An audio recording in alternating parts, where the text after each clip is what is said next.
Welcome to the View in Your Mirror podcast. We are your hosts, Lisa Rubin and Katie Harms. From new moves to tried and true strategies, we'll dissect the ways in which clothing and a little organization can and does affect your daily life. Come along as we hope to inspire, engage, and shape your rituals as well as your shapewear. Lisa Rubin. Katie Harms. Good morning. Good morning, good morning, good morning. I am excited to talk to you today because I am beyond hooked on a show, and I want to talk about it because I think it has so many elements in it that are so interesting. My Unorthodox Life. Katie, I was going to talk to you about that today because I am also obsessed, but for a lot of different reasons. There's so many layers to this show, but Julia Hart, who is the main, not character, this is reality television, but I think this is reality at its best, if there is such a thing. And I think what she has done for young women, for the modeling industry, for those who are living a very protected, the Jewish religion. Right. And this is no different than there are in Catholicism, in Lutheranism, and in any religion. You will find different levels of it if you really start looking at it. But the concept of this person having spent the last 8 years free, she has changed her entire life and what she did. And we're not going to give away or talk about the show particularly because it's worth the watch. It's worth the binge. One of my daughters said to me, I'm so overtired because I cannot stop watching My Unorthodox Life.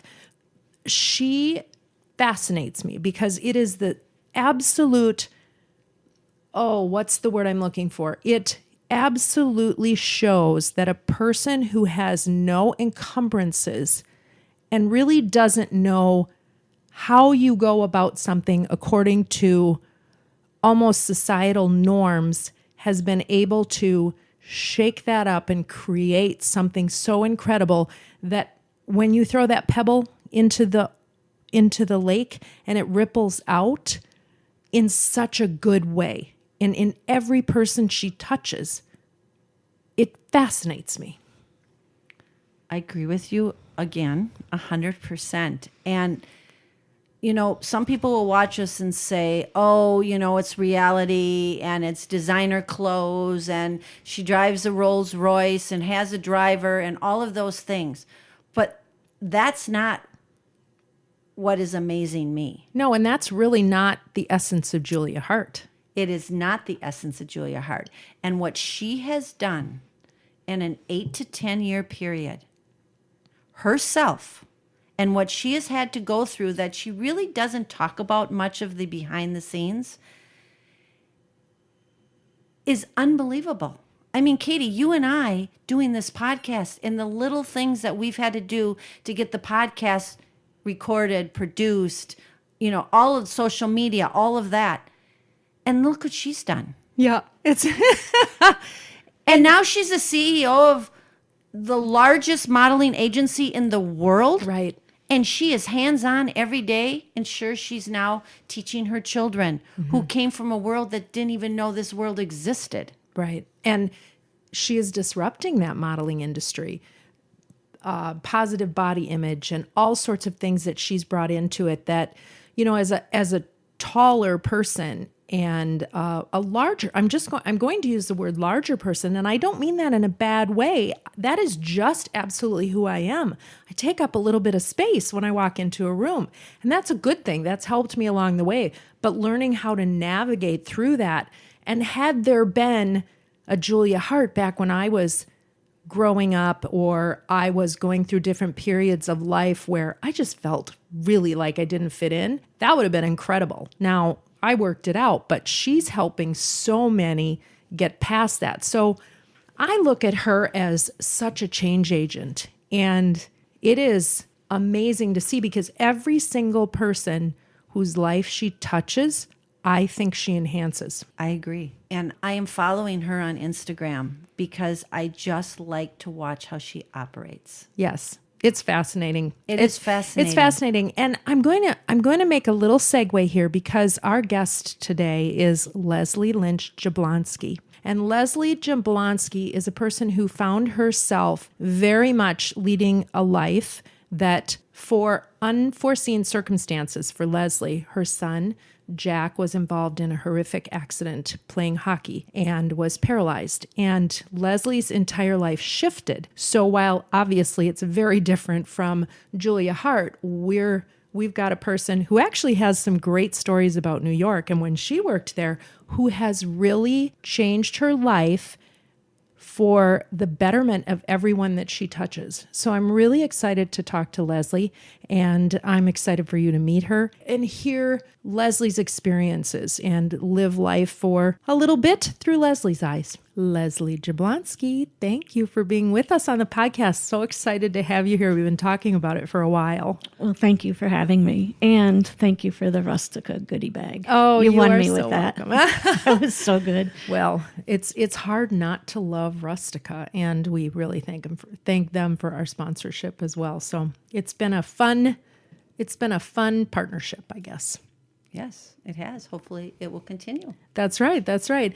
So you and I met, and I think most everybody that's going to listen to this within the Twin Cities area is going to recognize your name. But, we're worldwide, Leslie. We have listeners in Israel, and we have listeners in Italy and all of that. And so we're pretty proud of that. But so give us a little background. When you and I met, your son had a horrific accident. Correct. Tell us a little bit about that. Okay, so my son is Jack. People know me as Jack's mom more than they do Leslie.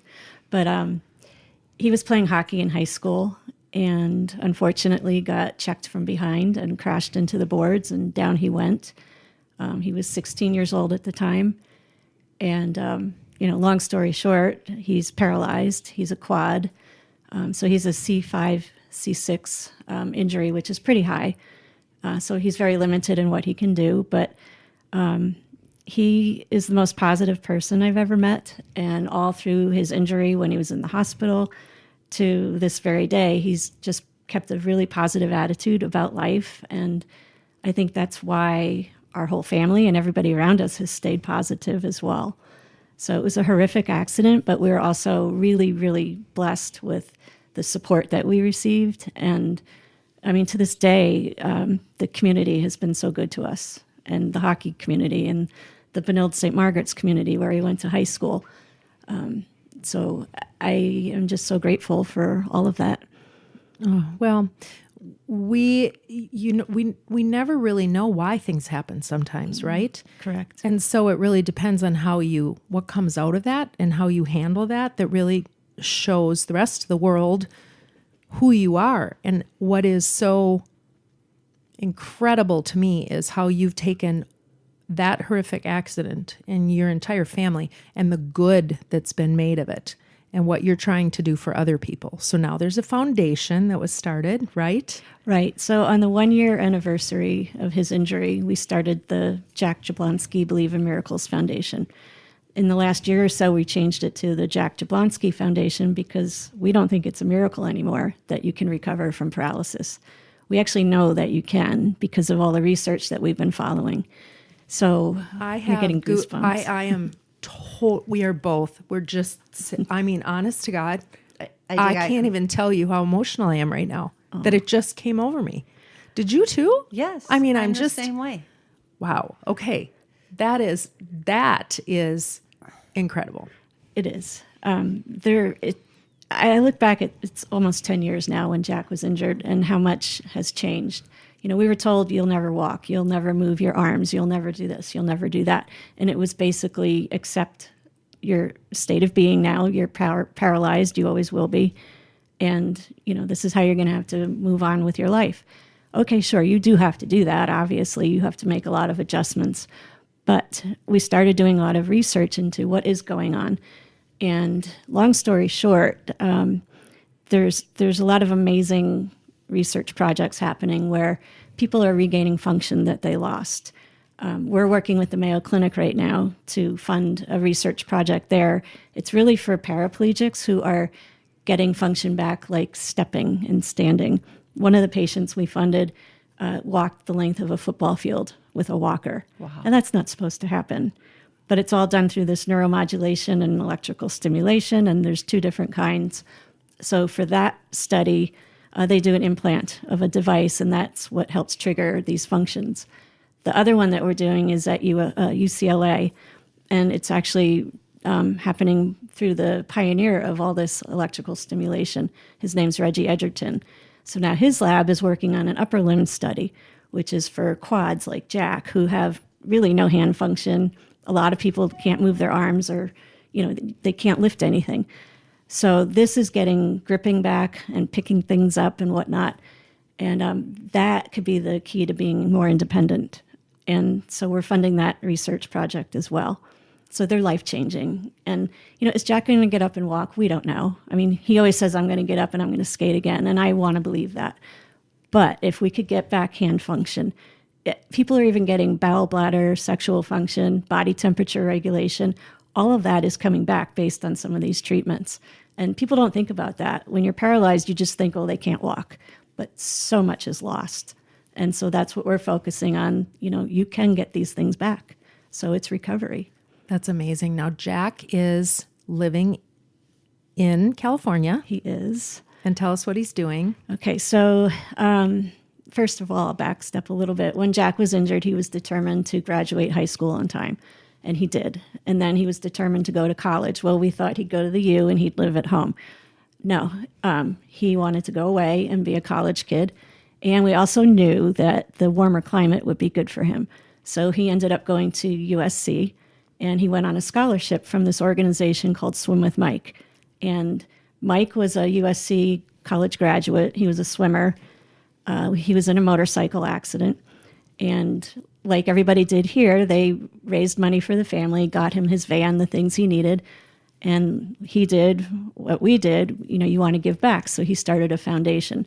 And they give scholarships to disabled athletes. And so that's how Jack went to college, for their generosity. And they're actually based at USC at the time. And you could go anywhere in the country. People can go to any college that they want. But USC was just perfect for Jack. And so he'll be part of that organization forever. And I think of that campus, having been there numerous times, what a beautiful campus to be on, but really easy to navigate. Very when you easy. look at it from that standpoint, something I've never had to do before. But yes, as I'm thinking about it, there's not a lot of buildings up hills. It's a very flat campus. Yeah, we actually toured UCLA one day, and it was daunting. I mean, we were up and down hills, and he couldn't get in every building. It was just really tough, and I left there feeling pretty down. And then the next day we went to USC. Oh my gosh, world of difference. And I could just see in Jack's face, like, yep, this is it. I want to go to school here. Unfortunately, he did. Yeah, that's fantastic. And graduated. And he graduated on pretty much on time. And had an internship that turned into a job. Correct. So he interned with the LA Kings, which was fabulous. He was able to keep in the hockey world, which is what his goal was. And had an internship in their communication team. And then when he graduated, they interviewed him like they interviewed everybody else. But he did get a job with the Kings. So he does podcasting. He writes articles, interviews coaches, players. He does a little analysis. I mean, he's loving it.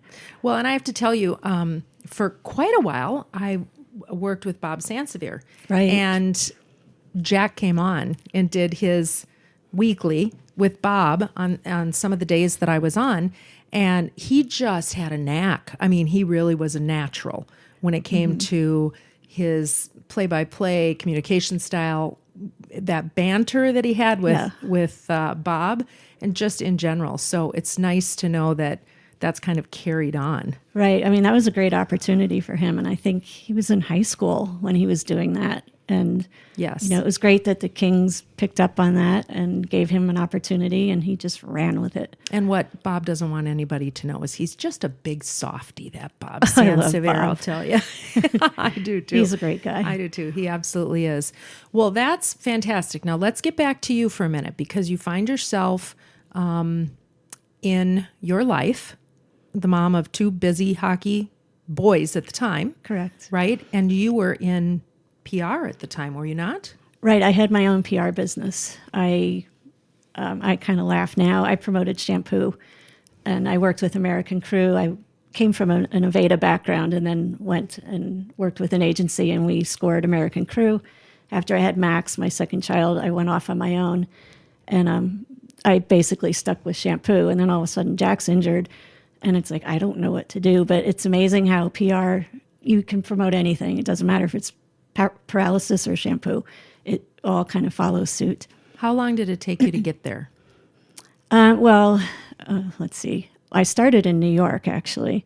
I worked at Mademoiselle magazine for almost 10 years. And Yeah, go back to there. That I love that. Bring us back to that point. Okay, if you because saw the who Deborah doesn't, Webb- for those of us of a certain age, Mademoiselle magazine was like, Oh, I remember being a teenager, Oh my reading gosh. the college issue on the beach, and I wanted to be one of those girls that they did the makeover with. Little did I know someday I would be the person going out doing the makeovers on the girls.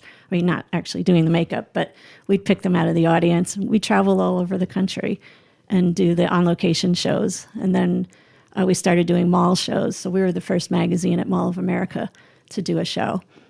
And that was part of their opening. Yeah, it was really fun. okay, and now was Maureen there at Mall of America at the time? Yes. Isn't that funny? That's a Maureen fun McCormick, connection. Yes, Right? Yep, she was, I believe so. that's fantastic. Yeah. Small world. It is a small It is world. a small we love world. Mo. Yeah. So then from there, so how we've got to get you, you're a Jersey girl. I am a Jersey girl. And Bruce is my guy. No, And Bruce just is kidding. your guy. Yeah. Bruce Springsteen. Oh, he's the best. I know you have met him on a number of occasions. Yes, we have. But your very, very first Bruce Springsteen concert. It was at the Stone Pony in Asbury Park, and we had heard that he was going to be there to play a new record. And we went every Friday to see the John Eddy Band, which was a really fun band from Philadelphia. So we heard Bruce was coming, and we made sure we got there early. We all hightailed it out of New York. It was a Friday night in June 1984. And we got our spot right in front of the stage. And John Eddy comes out, and he's playing. And then all of a sudden, they bring a microphone out, and they put it right in front of me. Then I see a commotion to the side of the stage, and OB, who was his biggest fan, I see her over there. I'm going, oh my God, he really is here. Next thing you know, the John Eddy Band leaves the stage, and the E Street Band comes out, all of them. And then Bruce comes, and the microphone they put in front of me was for him. So now the crowd is pushing, and I keep falling on the stage, and my hands keep falling on his boots. And at one point, he leans down, and he's like, are you okay? I'm just like, I can't even speak. I'm like looking into his eyes like, yeah, I'm doing just fine. So he played the entire Born in the USA album, and it was a night I'll never forget.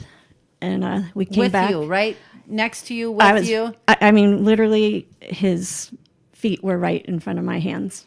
And you know, everybody's pushing. I had a bruise on my leg the size of a softball from just trying to keep Hold off the yourself. stage and hold myself up. But it was like the best bruise I ever got in my life.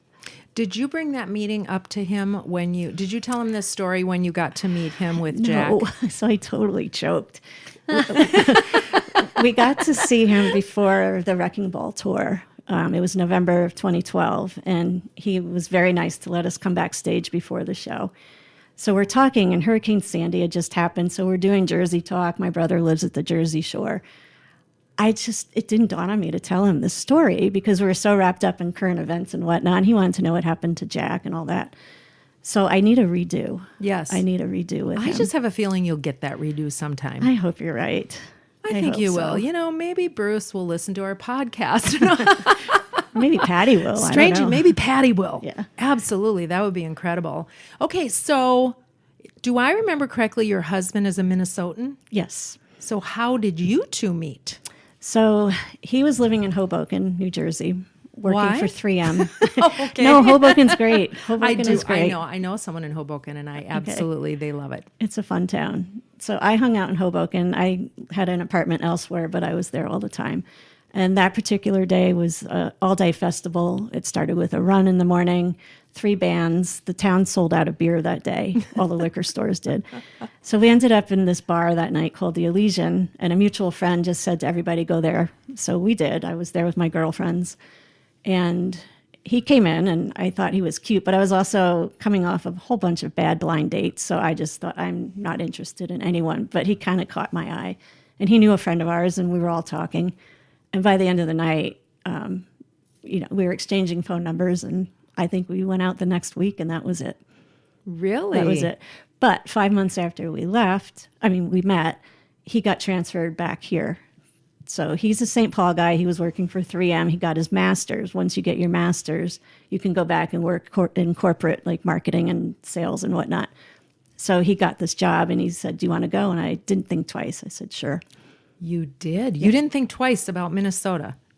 No. And I had just been here to do the Mall of America show with Mademoiselle, and I liked it. I thought it was a kind of cool place. So you left your job at Mademoiselle to chase your guy. Yes. And I'd been there a long time. A story that has worked out. It did work out, yeah. And we're still together. I think I just knew it was time for a change. And he was the right guy. And, I was later, we got married later in life. I was 32 when I met him, 33 when we got married. So I knew what I wanted. And I was kind of tired of Mademoiselle, and it was time to maybe move on. And so here we are. And then what did you do when you came here? What was your first job after being with Mademoiselle? Well, I freelanced for them. So I did shows, a lot of the shows west of the Mississippi. And then word got out that somebody from Mademoiselle magazine was in town. And do you remember Good Company? Of course. Stephen Sharon show. Stephen Sharon. So I did about 25 fashion segments for them. And then the show went down. But I guess soon or around that time, I was interviewing. I got a job at Aveda to do PR. Stayed there for a year and a half, and then went to this small agency. And that's when we worked with American Crew. And I was there for quite 3 years maybe. And then went off on my own. Do you know someone by the name of Kurt Kiefner? Yes, I know Kurt. He's a great guy. How do you know Kurt? Well, he's been cutting my husband's hair for over 40 years. Wow. And he cut my kids' hair when they were little, and we've known Kurt for 40 years. Wow. Kurt, he's genius. He's the best. He is. He's kind of like a big brother to me, sort of. Oh, you'll have to tell him I said hello. So when you said American Crew, and I had a feeling you had to know Kurt. So I will definitely tell him hello. Please do. Please do. This is just perfect. This is why we love doing the podcast too, is because these connections all come together, and that's a fun thing. And he's still doing what he does. I mean, he cuts hair, but yeah, he's an educator. He's an educator. Yeah, he works with a lot of people out in the field. He looks like Bruce Willis. I always tell him you look like Bruce Willis. Oh, then he looks like my husband? No, sort of. No. It's the bald head that just does it, right? Yeah. Dana gets occasionally told that he looks like him. What I like, and we're going to talk more about this after we take a quick break, we're going to talk more about adaptability, which kind of falls into the flexibility. But I just feel like adaptable could be your middle name. You're probably right. Let's come back to that after we take a quick break. On the View in Your Mirror podcast, we love sharing our personal favorites. Rustica Bakery is high on that list, and we know you're going to agree.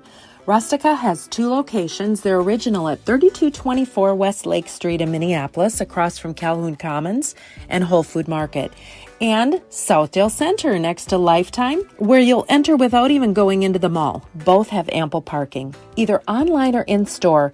Bread, breakfast, dessert, treats, a menu sure to allow you to find a personal favorite in no time. Online ordering is a breeze, and curbside pickup is an option. Available in-store only are savory menu items. Think grab and go for lunch or enjoy them there. Brunch items are offered Friday through Sunday. My personal favorite is the Take and Bake cookies, available online or in-store. Truly a capstone for any get-together, and in just 15 minutes from package to plate, a memory to make. We highly suggest you always have these in your freezer. RusticaBakery.com. Find the food and drink you adore, or try something new. Rustica Bakery puts the love shown by their customers back into every item baked. At Rustica, you're among favorites. And we are back with Leslie Lynch Jablonski. Do you use the Lynch, or do you just go by Leslie Jablonski? Well, it's easier to go by Jablonski, but I keep Lynch in there just because I had a hard time letting go of that name. Well, You know, yes. it's me. Yeah. And then, stupid things like Facebook. I had to put my name in, and then I was able to, connect with all my high school friends and whatnot. If it was just Jablonski, no one would know who I am. Yeah. Do you still have high school friends I can't believe how many high school friends I've stayed in contact with since Facebook. Tons, like practically my whole class or whoever is on Facebook. How big was your class? 211. So Okay, pretty so- small. Yeah, pretty small. I always just think about New Jersey as being large. Well, I grew up in a small town, 15 miles outside New York City. Okay. So it was a small, Irish Catholic town. And, the high school, I don't think we had more than 1,000 kids at one time. In the whole thing. Yeah. So where do you suppose, can you think back, your flexibility, your adaptability, where did it come from? Probably from, being a young child involved in a lot of activities. I was always one person to kind of get involved in everything from sports to being class president to being on the student activities board to whatever. So I think you just learn how to adapt and be flexible to balance your schedule. And I've kind of been like that all my life. I don't sit still. I just can't. And if I do, something's wrong. I wonder about that because I think of all the things that you fit in. Now, when you came in and we were joking a little bit, but you said something interesting. When you start your day, your day actually starts the evening before. Correct. It Tell does. us about that. Okay, so ever since I was little, I had to pick out what I was wearing for school, but I had to do it the night before. Otherwise, I would not sleep. I needed to know what I was going to wear, and I'm still like that. So I check the weather like a million times before I go to bed, and then I take my outfit out, or at least it's nearby. I know what it's going to be, and that's the only way I can get a decent night's sleep. Have you ever changed your outfit in the morning? Yes. Sometimes I'll look going, what was I thinking? So yes, but at least you have something to start with, and maybe I just switch out the shirt, or it's warmer than I thought it would be, so you edit something out. But if I had nothing, I'd be, first of all, I'm late for everything. And so that's another reason I think that I need to know what I'm going to wear, whether it's my workout outfit for the gym or, I'm out and about doing food shopping or I'm in a meeting. I just need to know. I think that's great. Thank you. I love that. I think it's part of my being organized and trying to save on time and whatnot. So if I were to go into your closet, would I find it very organized? My side. Well, yes. I mean, I'm kind of anal. It's color coordinated, and it's, shirts are here, pants are here, cardigans are here, shoes perfect. are here. I have to switch out the seasons, so winter is up top and everything I'm wearing now is where I can reach it. If you look at my husband's side, when he's in the closet because things are not put back where I think they should be. All the golf shirts are together, color coordinated, his pants and whatnot. He has no problem hanging up a shirt backwards on a hanger and just shoving it in wherever. It drives me crazy. So when he's not looking, I go back and fix everything. I have to. It just But makes it me bothers crazy. you. Yes. Yeah. And you want to walk into a nice, tidy space. Yes. I think that's, again, another We reason talked why we about do that. the podcast. We Yes. talked about that. Yeah. Like I said on the podcast that I'm very much like you are, and I have gone back to my house to fix something that's bothering me, even though there is nobody in the house that it is going to bother but me. I totally understand that. Totally. Yes. Yeah, I have done the same thing. Or if we're leaving town, I have to clean the house before we go. The laundry has to be done. The dishwasher has to have been run and emptied. Garbage out. I mean, I am that Mike way is like, I don't exactly. understand. We're not going to be here. So the three of us share that. I Okay. don't want to come back into mess. No. I don't want to come back into stinky garbage. I don't want to come back into dirty dishes in a dishwasher. No, Oof. And I also don't want to come back to doing laundry. because I'm going to bring dirty laundry back. So I don't want to, add to that. I already I need to start with a clean, empty basket. So here's a question for both of you. Mm-hmm. Do you make your bed? Do you like to get in bed at night in a made bed? Me, 100%. Absolutely. Yeah, me too. But Yeah. some people don't. No. It drives me crazy. It drives me crazy. You No, know, I can't either. when I was not even a young mom, but we had 3 kids quickly within 5 years. And I would go to bed with glee if I literally could drop the last load of clothes into the dryer, get it out, have it folded, put away before my head hit the pillow. And just for that 5 minutes before I fell fast asleep, everything in the house was clean. It just gave me glee. That's the best feeling. It's just... No, I can't have clothes in the dryer. They have to be folded and put away. All right. Well, now we are all... But I'm that's sure- just yeah. things. I've been like this since I've been a little girl too. Yeah. I mean, there's certain things that I can have messy, but not laundry, not dishes, not clothes. Right. So then what can be messy? What's left? I was going to ask that too. Mail, paper, magazines. They don't have to be perfect on them. Yes, they do. They do for me. No, I'm but constantly no, straightening everything. Yeah. Certain it's things I'm fascinating. okay. Well, so then from what I'm hearing from all of us, we've really had these tendencies since we were pretty young. Yeah, right? I We had haven't tendency to changed. be organized. I don't think I have either. So I want to go back to something and bring this back to flexibility, adaptability, talking about the positivity that I feel that you have given to your son, Jack, and we don't really know the other as well, simply because he's led a little bit more of a private life. Right. And so talk about that a little bit, that positivity and carrying that through. Well, I always try to be positive, look at the bright side of things. And Jack was always like that from the get-go. He was a happy baby. My other one was the colicky one that no one could sleep when we had him. But Jack was just easygoing, loves life. He had a ton of friends, still has a ton of friends. He's just always looking at the bright side. And even when I'm not in that mood or when he was hurt, it would have been so easy to spiral down because you could go in 2 directions, and he chose to go down the positive road. And so we followed. And to this day, I have to remind myself of his attitude and make sure that I'm still in check. Now, how did that fall into play? Because you've just gone through cancer. Yes. And you were cancer free as of I still am. June 23rd. Okay, thank you. You know the dates better than me. Well, we cheated. Okay. We looked it up. You read my Caring Bridge. Yes. No. Actually peeked to your Facebook Oh, okay, cool. just to get ourselves up to date. But yes, again, positivity. Yeah, well, I think of a year ago right now, I was starting treatment at Mayo Clinic, and those were some dark days because we just did not know what was going to happen. How And, did it come on? What happened? Or how did you become aware? okay, so my eyes tend to be droopy, and my lids were, I guess, hindering my vision. And so I went to an ophthalmologist who said, we can fix this. And then we discovered that I had cancer, a squamous cell spot under my lid that I actually thought was a sty? a sty that Yeah. would come and go. And he was more focused on the lids, and we got rid of the cancer, so we thought. But then a year later, last year, it came back, and I knew right away something was wrong.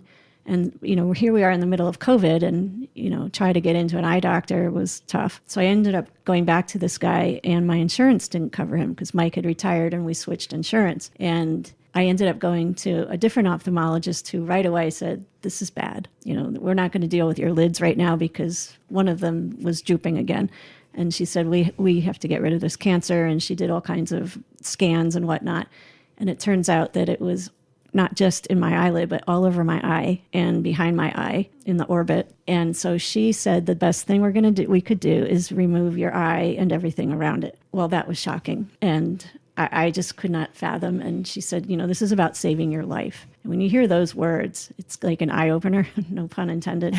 But it was like, okay, but how are we going to do this? And is there anyone else we can talk to? And she said, I have a colleague at Mayo Clinic who I want you to go see. And she put a team of people together. So we went down last summer. It was, I think, July 15th. And we met with ophthalmologists, radiologists, immunologists. I mean, every doctor that needed to be at the table was there. All of them said, we should remove your eye. And the radiologist said that, no, we can take care of this. We can treat this with proton beam radiation. I'm doing it on another patient right now, and it's working. And one ophthalmologist said, and I can treat it with interferon, which is a form of chemo, and we'll do drops and we'll do injections. Okay, let's give it a try. But the other doctors still warned me that it may or may not work, and even if it does work, we may still have to go back and revisit this. Okay, fine. Well, we have nothing to lose at this point. So I go through treatment all last summer and into the fall. And, we got good news when it was done that they did remove the cancer. So I basically need to get through 2 years of being cancer-free before I can really give it a big sigh of relief. But every time I go back, the scans are coming up clean, and then they keep bumping me out rather than coming every 2 months or 3.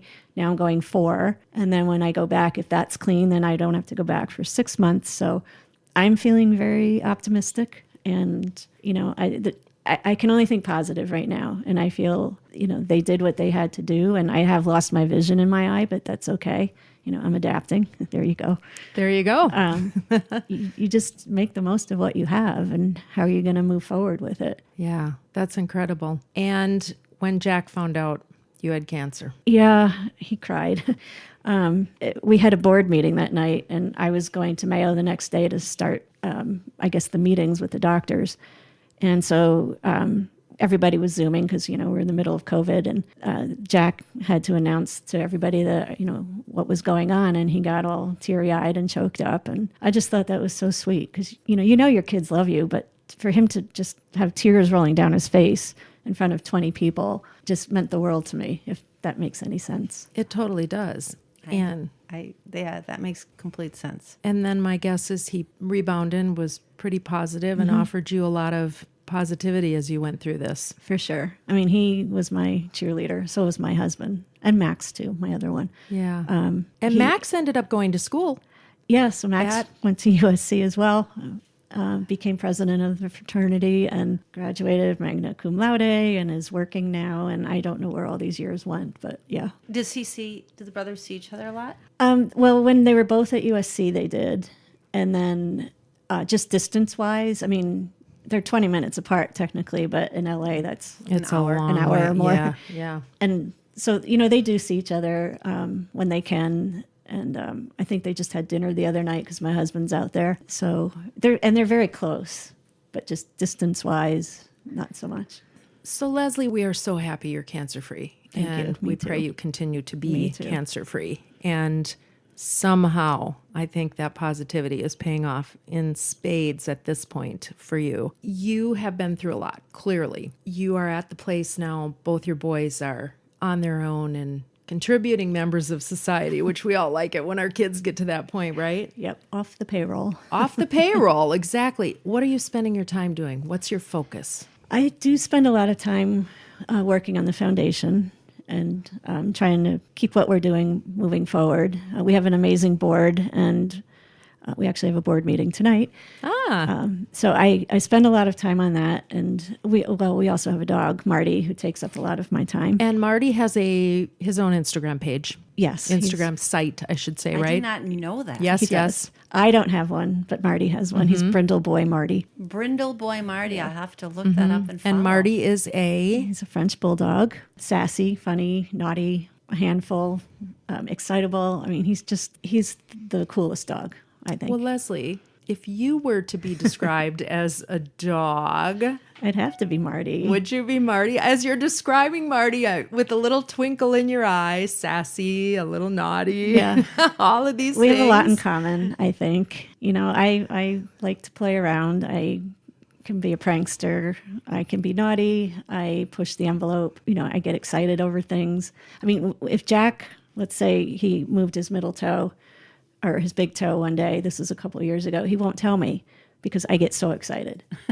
I find out on Twitter or Instagram what Jack has done. And then I'll call him, go, why didn't you tell me? He goes, because you get so excited. So that's the French bulldog in me, I think. Oh, I love that. Yeah. I love that. So I want to go back to the foundation because we ask everyone on our show about a nonprofit. And of course, we want to highlight the nonprofit.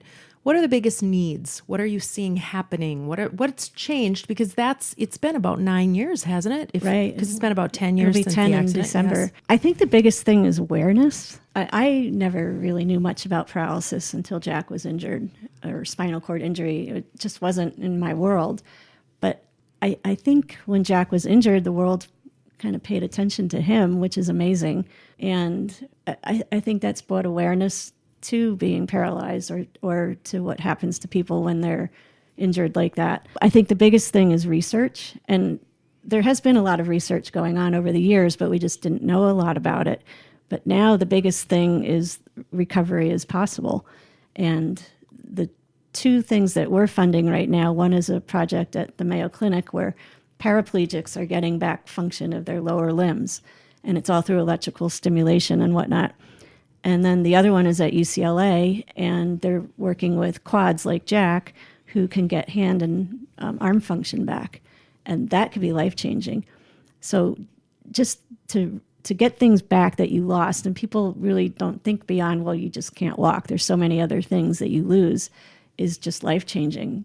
And so we're behind that as a foundation. There are other foundations that provide support to families or help them get the things they need, but that's not what we do. Our focus is clearly on research.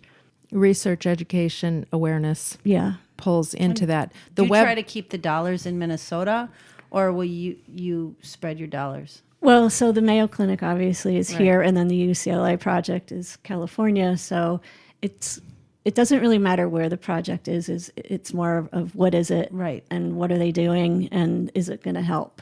And so that's kind of the basis of it. And you have a volunteer board. And board. you have a volunteer medical advisory. Right. There's not much overhead at all. Right. And so everything that we do raise basically goes to the research. That's fantastic. Yeah. Website for that organization. Has it changed now? Because you were saying you changed the name. So it's still believefoundation.org, and it's BEL13VE foundation.org. We're in the process of trying to update the website so that it's a lot cleaner. And we're trying to tell the stories about the people that have gone through these studies and what their progress is. So we'll be doing blog pages on that. And then just kind of listing all the studies that are happening so you can go to a section and understand, because a lot of people go to the website that are new to paralysis.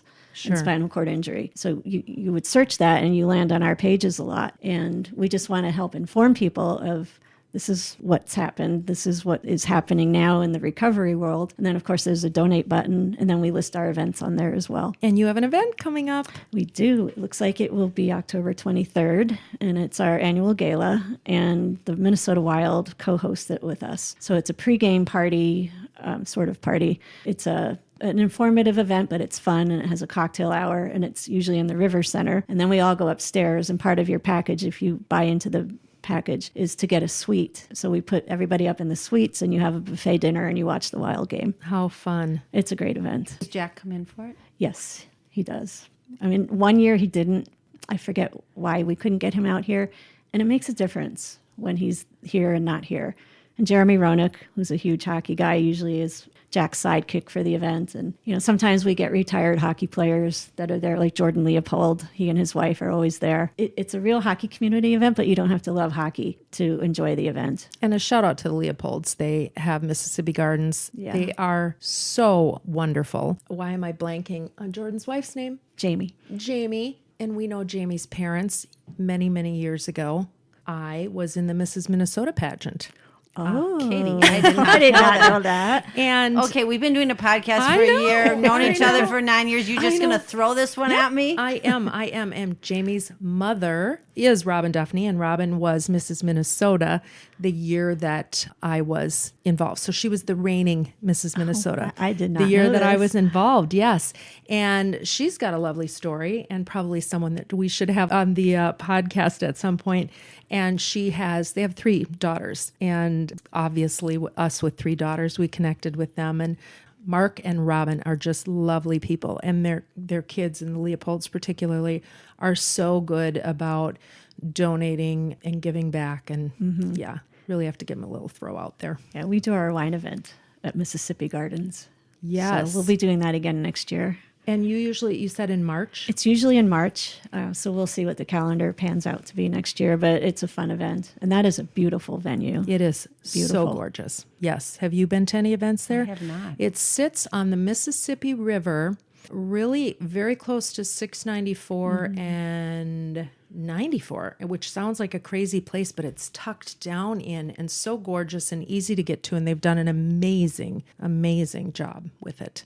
Lastly, I hope you get to meet Bruce Springsteen again and tell him that story, because I have to. That's one crazy, fun I story. have to. Well, we're going to Springsteen on Broadway again. you did it. You bought the tickets. Don't ask me to tell that story on the air. Yes, so we're going the very last night. So I know I won't meet him at that, but I hope there's a day when I can tell him my story again. I wouldn't say you won't meet him that night. Who knows what's going to set your intent? You have done a lovely job of setting intent. Don't stop now. That's a steep one to meet, but at least we'll be there. We have pretty good seats, so I'm excited. Fantastic. That's his very last show. Really? Yeah, and That I didn't know. I listened to his podcast that he just did with Barack Obama. aren't those great? They're coming out with a book in October. Oh, that I didn't know, but I listened to the whole series, and I just loved how Bruce Springsteen, he was just who he is. He's real. He's He's a real. real guy, and how he talks about what he did wrong. He's know? he's an open book. He's an open book. And his daughter just got a medal at the Olympics. I know. That is fantastic. Yeah, and Patty, his wife, is. I think they're one of the most amazing couples. And I just, how do you work with somebody and live with somebody and you play in a band and you get along, and when you see them, especially in concert or in Springsteen on Broadway, the look between their eyes is like, you don't see that in everybody. No. And they're an amazing couple. And I think she's been his rock. It appears that way when you listen to the podcast. And it's real. You see it. It's pretty awesome. Awesome is what you are, Leslie Jablonski. Thank you for being with us. Thank you. I could have talked to Leslie the rest of the day. I agree. She's just wonderful. I want to just carry her around. I know. She's smiling, and she's just always positive and funny Yeah. and She really smiling. is. She smiles the whole time. Yeah, exactly. Just like me, Katie. Just exactly. Oh my gosh, Lisa, I was thinking that exact same thing. Actually, I was thinking as we took a picture, and once again, we have a guest who is looking eye to eye with you. What do you mean? She is tiny in stature, tiny like in you are. stature, eye to so you eye. can't carry her around. I could carry you both around. But no, truly, truly wonderful. And people come into your life for reasons. And I think that even for us, our job, and if we can, through this podcast, give others a glimpse into people's lives so that they can glean something positive in their daily life. I agree. And that's one of the reasons that we're doing this podcast. It is. It is. We're very fortunate. We are very fortunate. And I've with- met a lot of wonderful people along the way and hope to continue to meet more. Yeah, I agree. Well, with that, let's wrap up, shall we? Okay. Once again, if people want to get a hold of you, Lisa at wardrobeconsulting.net. and me, I am Katie at katieharms.com. You can find us both at theviewinyourmirror.com, and we are on social media as well. Send us a note, say hello, and we want you to have the best view in your mirror that you possibly can. Until next time.